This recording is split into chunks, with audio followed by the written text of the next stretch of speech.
Hey, everyone. How's everyone doing here on tonight? Welcome back. Welcome back. Welcome back.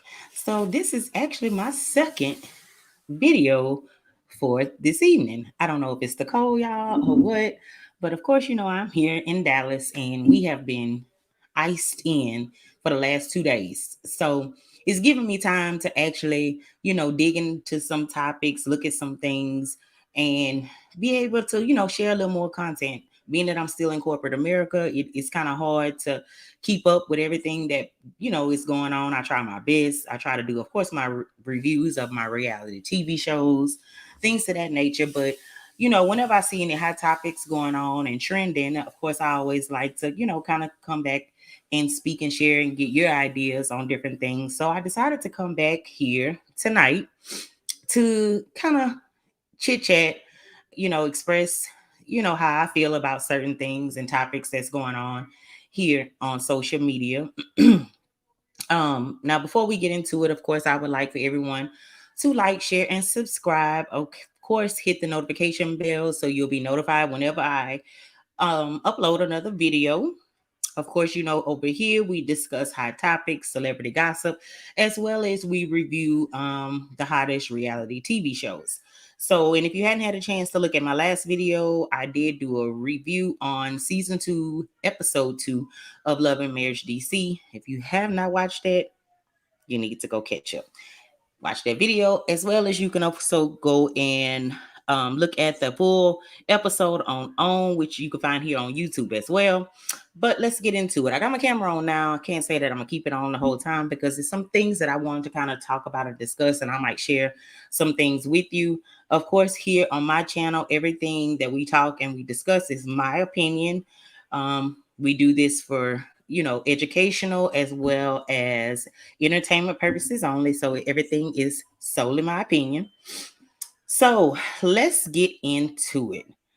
Now, the first pressing thing to me, and I'm gonna go ahead and turn my camera off because with the ice, the internet has been in and out, and I don't want my camera to just flop off and it kind of throw me off. So I'm gonna go ahead and turn my camera off. I'll probably turn it back and forth on. I just don't want to take that chance of it hopping off on its own because my internet messing up or freezing up. So let me go ahead and stop the camera and let's get into it. Now, the first topic that I kind of want to go over first, and we're going to discuss some things, my concerns, or, my kind of feedback on the memorial services and the homegoing for Tyre Nichols. Of course, we know that, Tyre Nichols was a 29-year-old Black male that was unalived by 5 Memphis police officers here in Memphis. Well, today was his homegoing celebration, and they did broadcast that on several networks. I do know that the NCB also covered that as well as CBS. So if you want to get a full, if you want to take a full look at the services, I know for a fact the NCB as well as ABC or CBS, one of those also broadcasted as well. Moving on, as I stated, I do want to kind of, pay homage to him. As I stated, I did get the privilege of being able to see the services on today, and it was very, very. It was sad. It was sad. It was sad, and I think what kind of touched me even more is because he's not the first. I pray to God he's the last, but we know for a fact that he is not the first.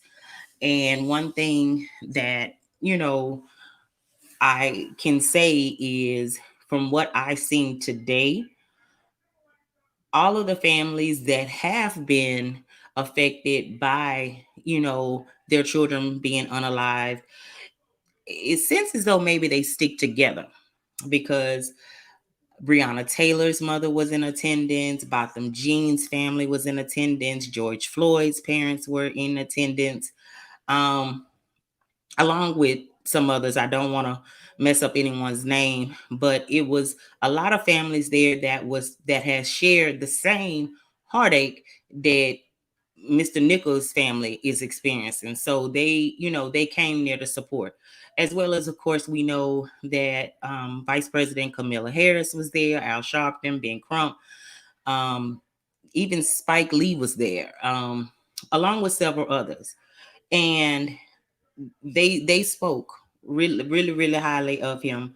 And I just want to say that it really kind of brings awareness to what is actually going on here on a daily basis. And one of the things that kind of stuck out is, you know, Ben Crump made the comment that he applauded Miss I want to say her last name is Davis, which is the chief of police for Memphis, that he applauded her for handling the, the situation swiftly. He said within 20 days she had fired, arrested, and charged the 5 officers with the unaliving of Mr. Nichols. So he definitely said that, he applauded her for the speedy reaction. But what this did was set the blueprint moving forward, because he feels as though it shouldn't take 6 months, a year, or what have you, for an arrest to be made, you know, when it's involving police brutality. If she was able to do this within 20 days, it shouldn't take that long, for anyone else. Meaning, and in my words, pretty much he was saying that because it was 5 Black officers, okay, she moved swiftly. He applauded her to that. But in the event it was 5 white officers, he would expect the same thing moving forward. And I totally agree with that. It shouldn't matter the color of the skin, because at the end of the day, when they put that uniform on, they all represent the color blue. So that is the main thing that, should mainly be focused on, is the fact that you're wearing a uniform that's supposed to be here to protect the community from crimes such as this. And also, Al Sharpton also pointed out that it's kind of funny that Memphis was the city that, Dr. Martin Luther King was unalived in. And he was unalived as a result, pretty much, of fighting for the justice for Black people, especially, to be able to hold jobs such as being a police officer or being a police chief and things of that nature. Had it not been for him, they probably wouldn't even have those type of jobs. So for you to take and use your power and to do this to another Black man, it was just like a kick in the gut. It was like, basically, you might as well should have just spit in the face of Dr. King and all his family, because pretty much it just goes to show that, everything he fought for, you took total advantage of it. And it's totally, totally wrong. Now, again, it's not about a Black and a white thing, but it's just kind of hard to, swallow and grab a hold to when it's one of your own that has really done this. So, again, my heart goes out to, that family. Now, I did kind of read up on some things, because I seen a post earlier that I'm assuming, because of what has taken place with Mr. Nichols, that a lot of people have been digging up the past of the chief of police. And basically it was said that, I want to say in 2000, let me look for sure, but I want to say let me go back here. I know she's originally from North Carolina, but also back in 2008, Sherilyn CJ Davis was kicked out of the Atlanta Police Department, where she served as the chief of police there in Atlanta, and she was fired. She was fired for pretty much, let me read it.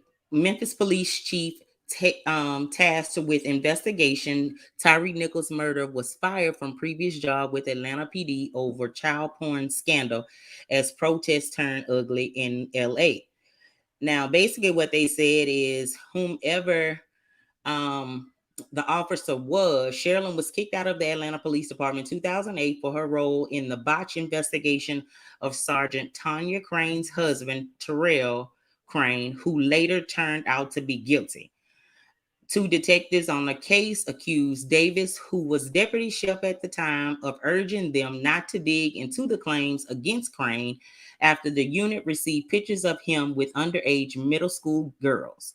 Crane later pled guilty to one count of producing child pornography after FBI took on the case, and blame then shifted on Davis for taking a blind eye on the child porn claims.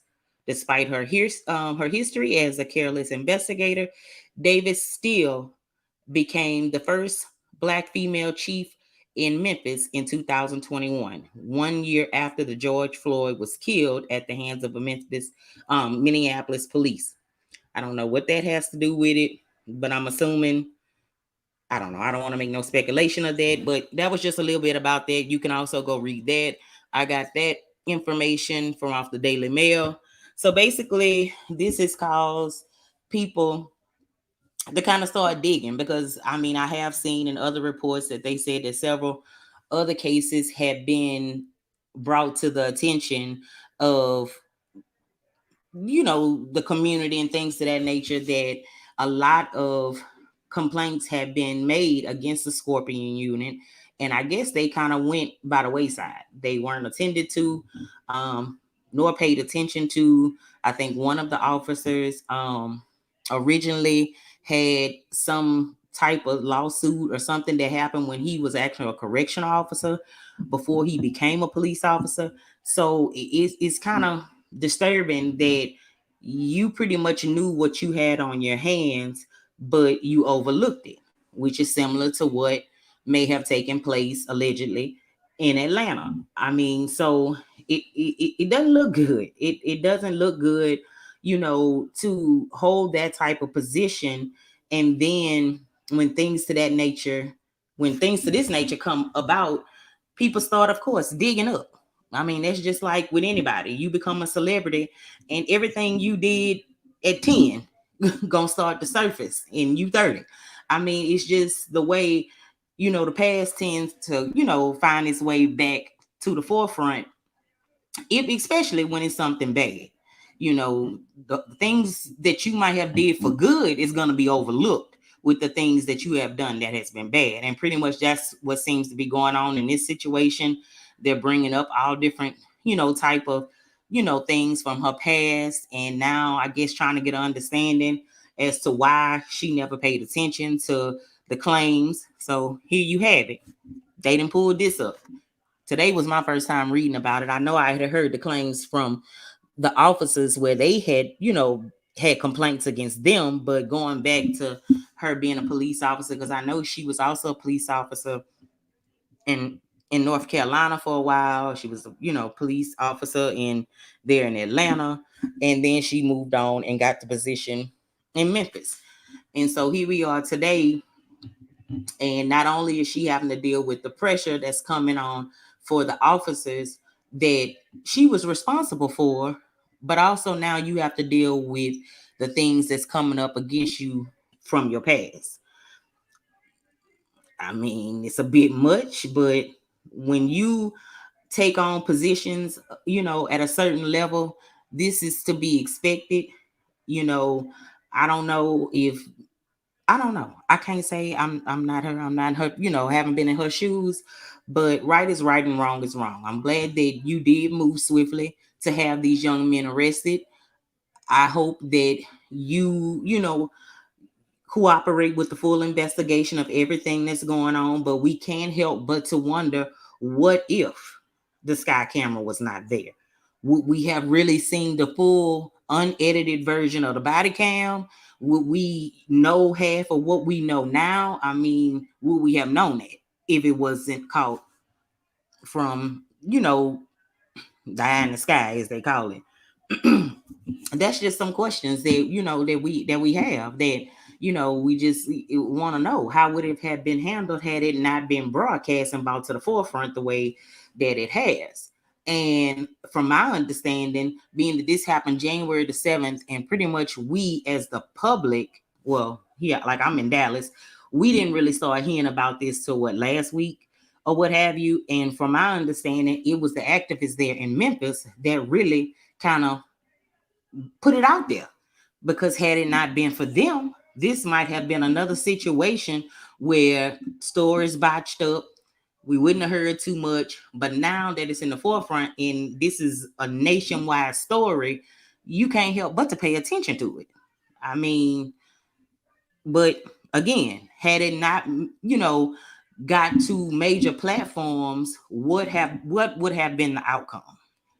My other question, as I was watching the homegoing, was I wonder if the officers are they parents, are they grandparents watching these services? Because being that it's broadcasted, everywhere, are they witnessing this? Are they watching this? Are the officers watching this? Because as we all know, they're out on bond. So are y'all watching this? Like, as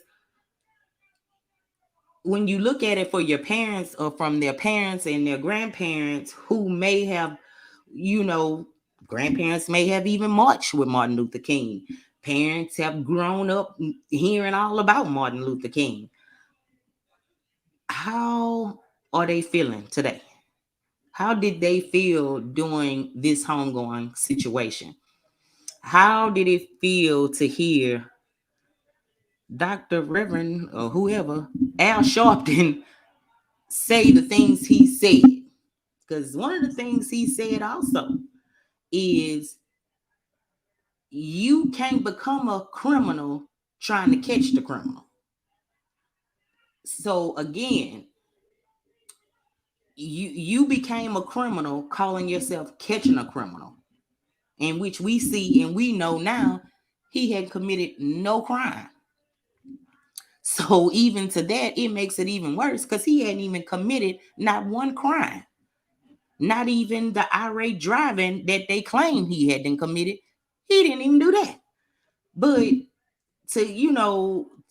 I just want to know how do their family feel with their son, their grandson, their brother, their husband, uncle, whoever being charged in the unaliving of this innocent man because you chose to use your badge and your uniform to manipulate a situation and to unalive an innocent person because you felt that you could do it. Do I think that it has happened before that they have done? Yeah, I do, because they look too comfortable doing it. But I think it has never went this far, in my opinion. I don't think it ever has went as far as someone being unalived. But do I think that they have handled and assaulted people? Yes.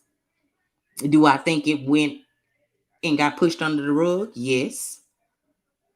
It's just so much. And again, like Al Sharpton said, we had a man that we all know about that marched, got beat, got drugged, and all kind of things for trying to get us, enable us to be in those type of positions. And you chose that, your position and your power, to manipulate a situation and to unalive an innocent person. I'm sorry. I couldn't be your wife. I mean, a mother gonna love their child regardless. But as a wife or anybody, you can't stay here. Because you have to be a heartless someone to do what you did, or even as being one of the ones out there witnessing what happened. You have to be a very heartless person to hear someone begging for you to stop, begging for their mother, knowing this man has done nothing wrong, and you to stand there and do nothing, or you to stand there and your hands and feet was playing a part of it. What are you? You can't be nothing but a monster.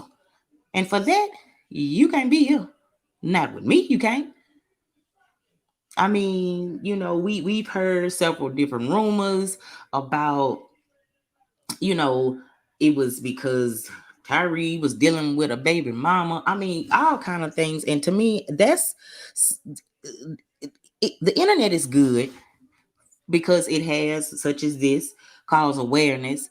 But the internet can also be hell because people are already speculating, and he was fooling with such a baby mama and all this. Well, it comes to find out, basically, his family came out and said that is so far from the truth. That's not the truth. They don't know nothing about that. From all we know and from what we've seen, not to say that he's never dated a woman of color, but his preference, from what I see, in my opinion, was a woman of clear color. So I mean, to say that, however it was, I don't care. And I don't care if it was his baby mama. I don't care. It's still no reason. So again, we have to call the thing a thing. And the thing is, this was another situation of not only a police brutality, but this was also another black on black crime. And for that, that's another win for the clear people. I'm going to just put it that way. Because, yeah, we're getting good coverage and we're bringing awareness to Tyre Nichols and this, that, and other. But some of the major platforms that's broadcasting this, they're broadcasting it also making a mockery out of black people. Because, again, they're saying, oh, well, now it's one of your own that did it. Oh, this is just another black on black situation. And it's this. I even heard I think he was a sheriff from Milwaukee.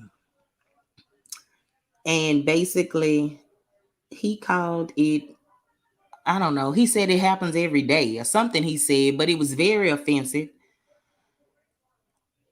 So my question is, when do we as a race matter to one another? We want to holler Black Lives Matter, but we have to matter to one another before you can expect for another race to respect us or for us to matter to them. If we don't respect each other, how do you expect someone else to actually care what we going through?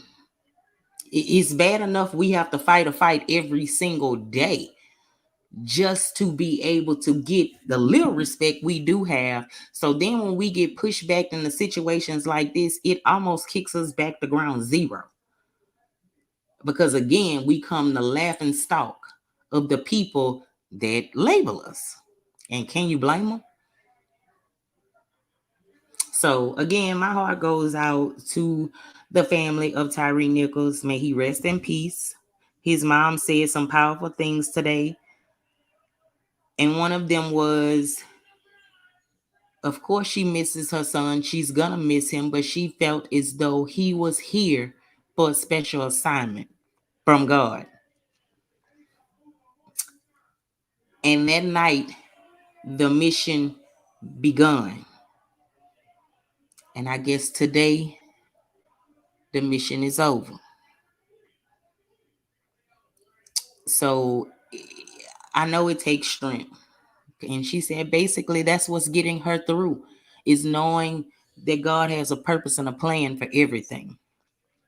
And maybe this will be the beginning of us as Black people getting justice when it comes to situations such as these, and our lives being taken at the hand of police officers. But we can't just bring awareness there. We have to also try to do what we have to do to try to live with one another without unaliving each other. And so that kind of wraps that up with that. Pretty much, again, my heart goes out to his parents, his mother. Again, I can't imagine, what all, they're going through or have been through. I know it's a traumatic experience. And, again, my heart goes out to them. Which kind of leads me over into my next topic. And we're going to go and we're going to Let's see here. Let me drop this, put this here. Go over and speak on the situation, what's going on with the goings on with NBA Youngboy. So today, I saw where NBA Youngboy again. He must have actually been on the cover. I'm assuming of Billboard, where he did an interview with Billboard magazine, and he shared a lot. He shared a lot with you know with the Billboard. He shared. Um, Matter of fact, let me see if I can pull it up over here and maybe share it with y'all. But he shared a lot in reference to um his life, the things, some things he had been through. He also shared, as far as him being on house arrest, just a lot of different things. It was very, very interesting to see, and it kind of gave me a better understanding of who he is as a person, because sometimes we just look at people and just be like, oh, you crazy. But then sometimes you get, just maybe by talking or doing an interview or something with somebody may give you a whole nother perspective on the person themselves. So, and that's one thing I have never really seen him doing too many interviews. That's one thing. That's one thing I can say is I haven't seen him just do so many interviews. So it do kind of seem as though he is kind of taking a turn and kind of opening up a little bit, to the media. um, we all know him as being, I'm gonna say, the notorious one. Everybody want to tend to blame him for, the children of today acting the way they do and XYZ. And even me, I was even saying, because, he was a bit much, and I can say he has had a lot of influence on a lot of the younger generation here of today. But I mean, I guess with proper guidance, things of that nature, you kind of somewhat can control what your children, take in, or however it go. But of course, as being, who he is, of course, we all know he's from Baton Rouge, Louisiana. Um, and he just, he's him. He's somebody that I always looked as though didn't have much guidance, and he just looked like he was just reckless. Some people question certain rappers, because they feel, oh, he just doing this for a song, or oh, he doing this for XYZ. He one of the ones that I would honestly say, nah, I don't think um I don't think that was the case. I honestly believe that he wasn't one that was just rapping just to be rapping. And I always felt it's like certain artists you could kind of, you can kind of weed out who is really, really, as they say, living like that, and who is just ones that just rapping something just to sell a song. So, but today I seen something, and it's a whole long article, but I am going to share my screen so maybe I can show you here a little bit. I can't, it is certain parts that it's a video, but I'm not going to play that because, again, I'm not trying to be copyright struck. But here we have it, and it's a whole long article, the article goes on and on and on. But the part that stuck out to me the most is, and I'll read it because I'm not sure if you're able to see that, but basically what it says is, Youngboy shared that his grandmother died in 2010, and Youngboy was sent to a group home. He said that he used to get beat up inside the group home for no reason. He continues as he is shaken intensively, though his quiet voice never falters.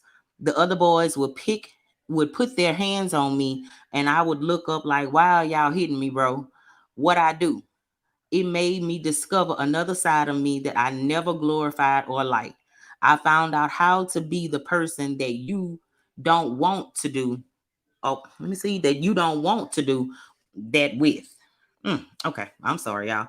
Before then, I never understood all the evenness or the wrong people wrong because I was showered by so much love from the other person.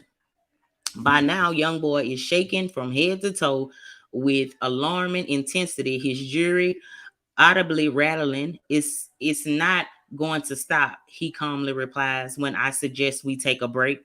Quitina, who begins as his assistant and now appears to also function as a surrogate mother, kneels beside his chair to hold his hand. I'm okay. Young boy assures her, composing himself, though the trembling continues. He focused his gaze.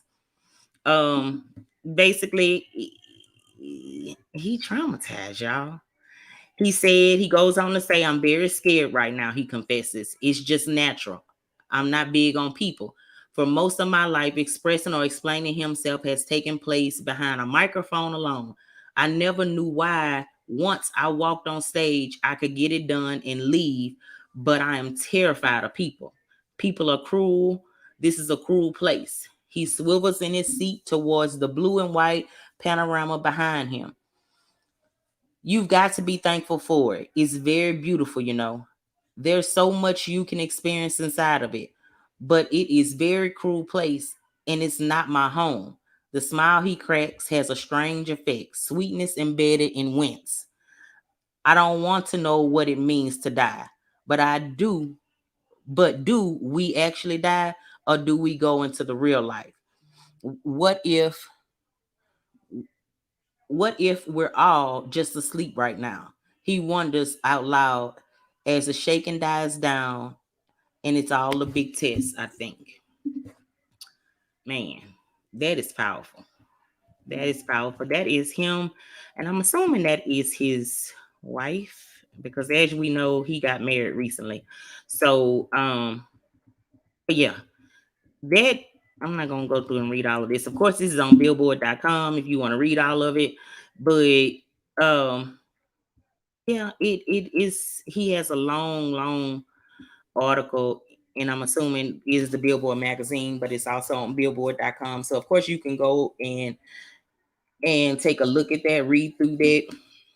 But y'all, it explains a lot with this young man. It explains a lot with him. It gives you a better understanding of why he rap about or may have done some of the things that he's done. Because when you know when you have basically lived a certain life and maybe perhaps all of your life pretty much you feel you have gotten the bad end of the stick. Now I do know his mom is online, so I can't say what happened with that. I know again he expressed that his grandmother was who raised him, but I know that he spoke of his grandfather quite a bit as well. But when you've lived a certain life and seen and have been through so much, it tends to affect you. And for years, I have always said it just seems as though he got no direction. It just always seems as though he had no direction. Maybe if he had a manager, maybe if he had such and such, maybe if it was this, it was that, and not knowing the fullness of what he had been through as a child. And who am I or anybody else to judge how anyone handle their trauma? It's just basically because let's just keep it real. The last couple of years is the most we've heard about therapy, especially with Black people. I mean, I never heard in my grandmother house or my daddy or anybody ever say therapy. I ain't never heard that. I mean, that has just became a thing. I want to say maybe since the COVID, not the COVID, excuse me, the C, because they don't want you saying that on here. But I haven't never known anything like that. It's just become a thing now. And sometimes it makes you wonder, do half of these people that's claiming therapy, are you really going? A lot of people claim woke, but are you really? I mean, and I ain't here to judge nobody. I ain't gonna get into all of that. That's for a whole nother life. But let's just call it for what it is. I went to church. I was baptized. In my family, you couldn't go to church. You couldn't go nowhere but school. Other than that, you wasn't going nowhere until you, yeah. So we were made to go to church. Church was an option. It was sunshine band. It was Sunday school. It was that or nothing. Nowadays, and I'm guilty of it too, children are not made to attend Bible school. Children are not made to attend Sunday school. So, you know, a lot of children don't have the advantage of getting those good seeds planted into them. And I have this discussion all the time. I mean, I have a coworker, and he has attended the school of the Potter's House.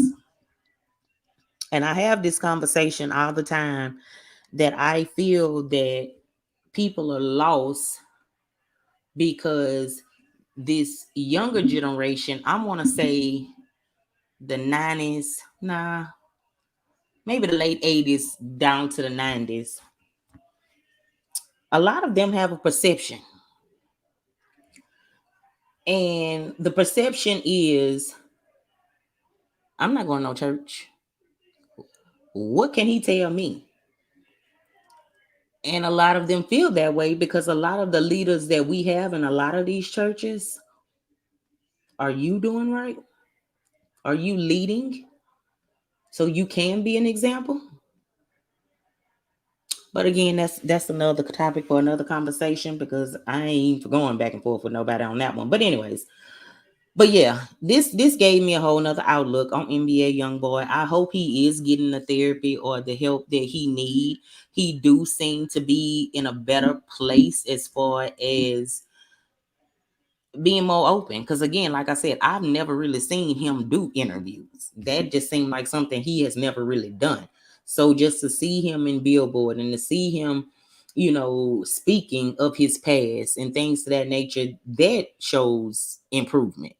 Maybe this house arrest is what he needed to kind of sit down and to think and to maybe work through some of the trauma and the pain he's been through.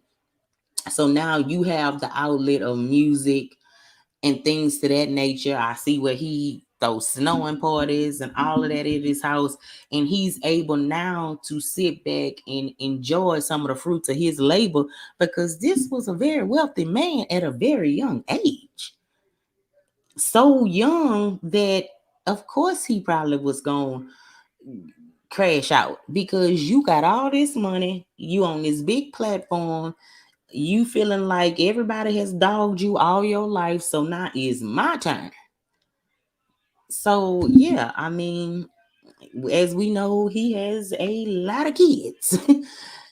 Again, that may be because, again, he has a lot of kids, but from what I see, he's involved with all of them. You see what I'm saying? It's like, so maybe he feels as though him having these children, that's more love that he'll get, and he'll be, you see what I'm saying?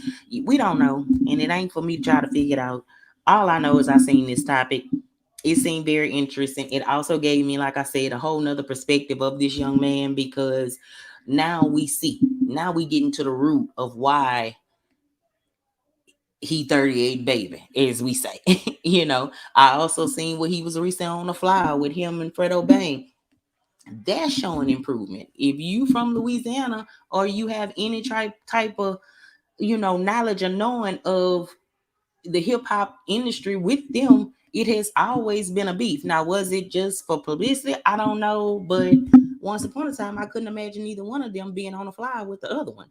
So it almost shows a little growth with both of them.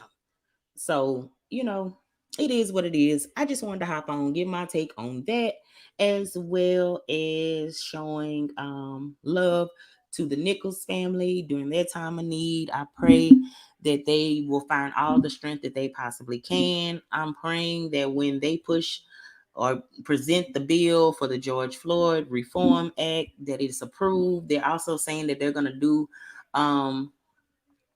be doing some bills in the name of Tyre Nichols. I pray that we as the Black people stop sitting at home complaining and punching on a computer, but do their research and go out and vote to get these certain senators, get these mayors, get these governors that's going to support the things that we need to be supported to save our children. You can't complain and then sit at home because it's too cold. Or sit at home when it's time to vote. Oh, I got to get ready to go out. Oh, no, I can't do that. I got to work. Finding excuses as to why you didn't go and let your voice be heard loud by pushing a couple of buttons and voting. So again, thank you again for watching. If you're on the replay crew, please like, share, and subscribe. Leave your comments down below. Again, I'll probably be back within the next couple of days. I do have some commentary I want to do in reference to Love and Marriage Huntsville and the latest drama that's been going on over there, because it has been a lot. But until then, I want to thank each and every one of you for watching. What I think I'm going to do also is I am going to, if you're not subscribed to my Instagram, go ahead and go over to Just Being Me Speaks and subscribe. I will be sending out, I think I'm going to do like a raffle for a Valentine candle package. So you can look for that correspondence as well. And again, I want to thank you. Please don't forget to hit the like button on your way out. It'll push me through the algorithm, as well as any other content creators that promote videos and content such as this. And again, until next time, stay lit, stay blessed, and bye.